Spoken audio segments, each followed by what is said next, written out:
Hi, so today we're going to talk about pest control. So this is herbicides, pesticides, chemicals that we put into the environment in order to control, things that will kill our fruits and vegetables or our gardens and stuff like that. So we're going to talk about that today. Let's see if I can change the slides here. So general comments, insects, there are lots of insects on our planet, but they are decreasing with time. There has been some new studies that have shown that, especially bees.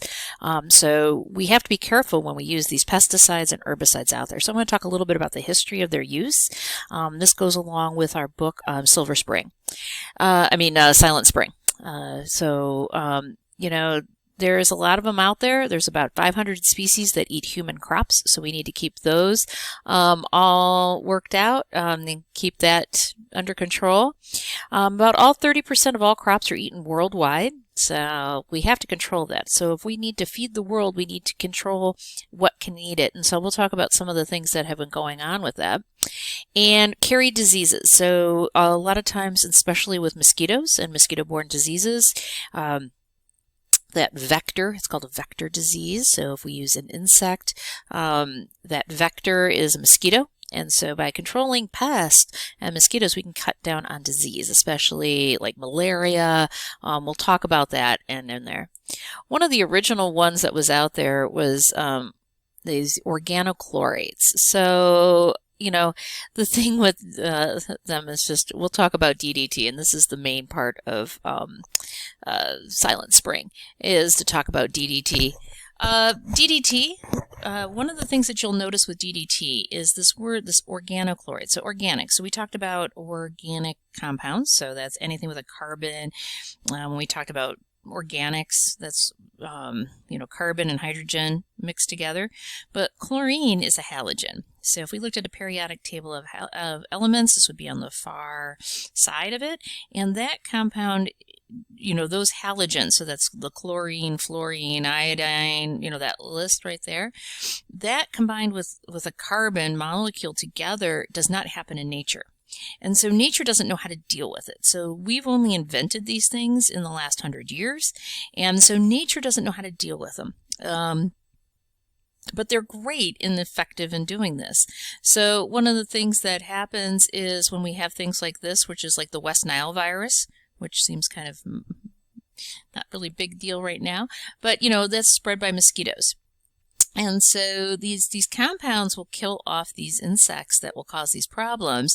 And they're persistent because nature doesn't know how to break down these bonds. And so an example of that's DDT. So DDT. So back in the 1960s and 50s, it was like, oh, everything could be better with chemistry. It was like, oh, DDT is good for me. And this was the, happy housewife, and she's got all of her food, and the dog is happy because they're not getting bit by insects, and everybody is happy, and then we could have more food. This is the chemical compound for DDT, and when we look at DDT, we see this carbon chloro bond. That's what these chlorines are over here. Since this compound is dichloro, so there's the 2 chloro, diphenyl, so this is a phenyl group, this is the phenyl group, trichloro, so there's the 3 chloros, ethane, which is that 2 carbons right there. So that's how we get the name DDT. It's an insecticide. It was developed in the 1930s. Paul Mueller, who invented it, got a Nobel Prize because during World War II, this was one of the things that helped a lot of our troops survive. So we had this chemical, we were using it in there, we were keeping lice down, ticks. Before this, like during World War I, in order to take care of lice, everybody had to shave their heads, get rid of facial hairs, all this kind of stuff to get rid of all of that. Ticks would get inside of there. You would have all of these massive problems. You would get all these diseases from these mosquitoes. And so this was really seen as a way of improving health of our troops, and really seen as this way of, helping farmers make more food. And so we could make tons of food. It was a great thing. We were thinking better living through chemistry. Wow, isn't this amazing stuff? Well, there was some problems with it. Some of the problems that you've probably looked at with Silent Spring is that the insects became resistant to it. So this is just a classic example of where they would just spray DDT. I mean, I think I can make this a little larger. Yeah, you guys can see it says DDT on there, and kids on the beach. If you talk to your grandparents, they probably talk about this. Yeah, we would run behind the trucks and get all the spray all over us. Yeah, so we used to just spray everywhere. I know it's not DDT, but I know I've been down in Mexico, and all of a sudden, the truck goes by with the insecticide, and I'm sitting there about to eat my food, and I'm like, oh. So I cover everything up, and we just kind of like sit there and wait, and I'm like, oh, this is not good. But, hey, different living. So insects became resistant to it, so we had to increase the concentration of it. And this is what happens is that, especially insects resistance, if you kill off, say you have 100 insects and you kill off, it's 98% effective. Well, that 2% that's left now are resistant to that chemical, and they're the only ones that survive, and they're the ones who take over the thing. And so you're breeding towards, because you're not eliminating 100%, you're breeding towards more resistance. Same thing happened with antibiotics. So when you listen to the antibiotic one, and you listen to this, same thing. If we don't kill the whole thing off, you make a resistant strains that are in there. So we had to increase the concentrations. It was toxic to tropical fish. So tropical fish were killing off. So when we were using this in the Pacific Theater of Operations during World War II, we started noticing problems with a lot of the tropical areas that we were using this in. But, we need to bring our boys home and keep them alive. The other thing that we noticed was that it was not broken down in the environment. So it does not break down, and it is resistant because, like I showed you before, this carbon-chloro bond right here, nature just since this time period actually has figured out what this is, and there's very few microorganisms that can biodegrade it. If you ever take my contaminant hydro class, we spend a lot of time going into the actual mechanisms of it and why that is. So what happened with this compound is that it is also fat soluble. So when something is an organic, so this organics in here, like dissolves like, if you remember that from chemistry class. So what was the like here? Well, if something is an organic compound, well, it builds up in the fatty tissues of our bodies. And so it builds up inside of there. And what this does is it bioaccumulates. So it gets into the low end of the food chain. It stays within inside of their membranes in there. Those get eaten by the smelts get eaten by the lake trout, and the lake trout gets eaten by the gall, and then once the gall has it, it moves up the food chain, so it doesn't go away inside of there. And so what the big problem with the gall is that it impairs calcium metabolism. So in order to produce eggs, a bird has to be able to create that shell that's on there, and by creating that shell, it needs calcium metabolism. So it's bringing in calcium from the environment, and it's creating those hard shells. Well, what was happening is it was making the shells very thin, and so when the bird went to go sit on the eggs, they would crack. And so that's this picture here, is that, a lot of them would be cracked.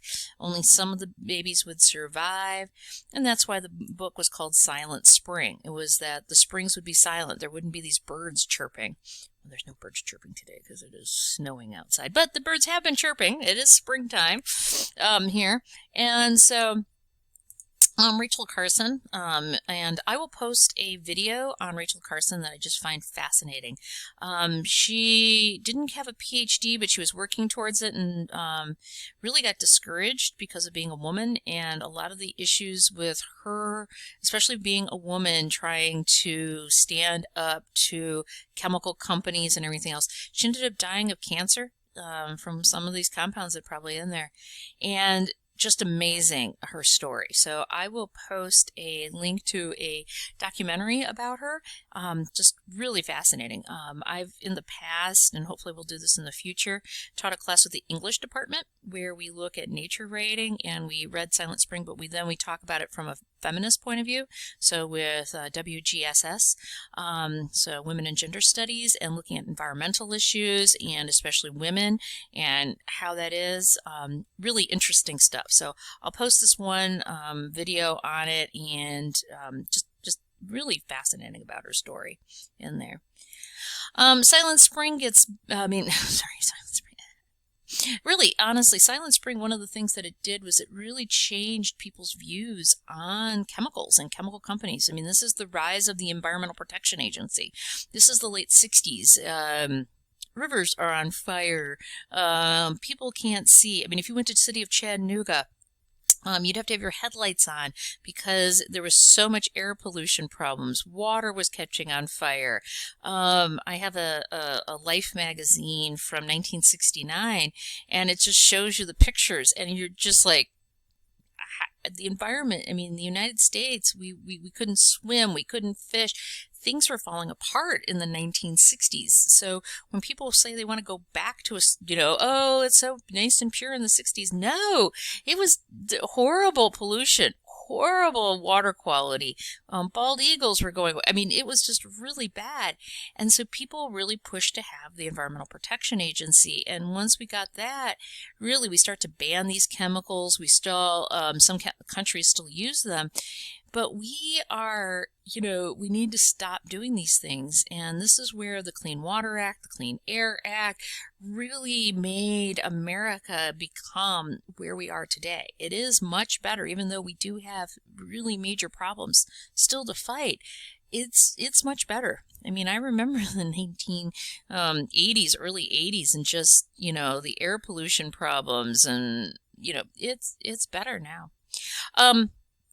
So this chemical was banned, and they made what's a maximum contaminant level, or MCL, of 0.5 ppm.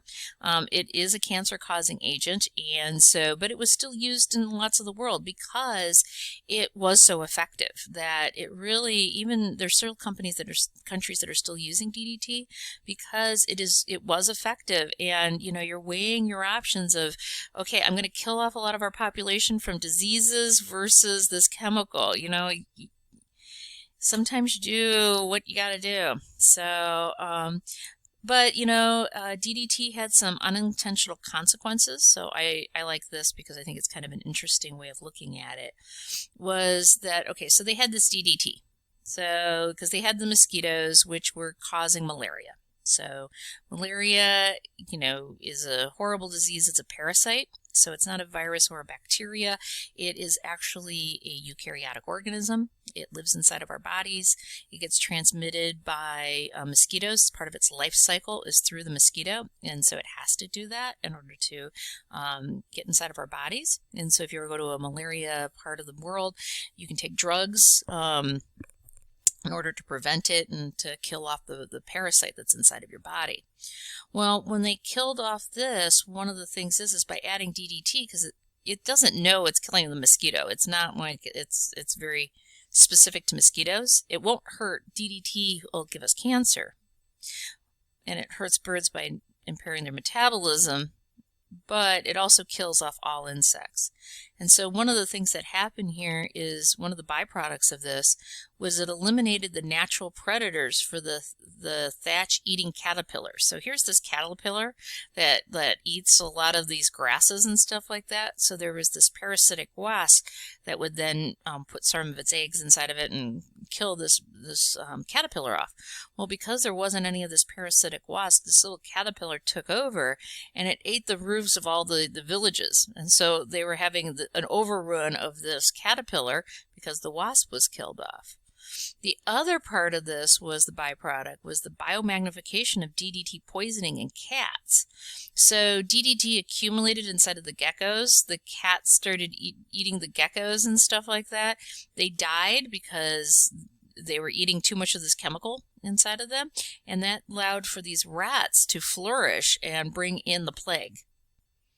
Yeah, the plague is from a tick that grows on, insect on top of the rats. The rats are what brings the plague. So, we have to be careful of unintentional consequences of when we do certain of these things. So there are other ones that are non-persistent. So we've changed out to better chemicals that don't have that carbon chloro bond. So these are some of the other pesticides. So chemists realize that that's one of the problems, is that persistence in there. And so they're coming up with other chemicals that were less than persistent, that break down rapidly, are water soluble, so move away, and still have high potency inside of them.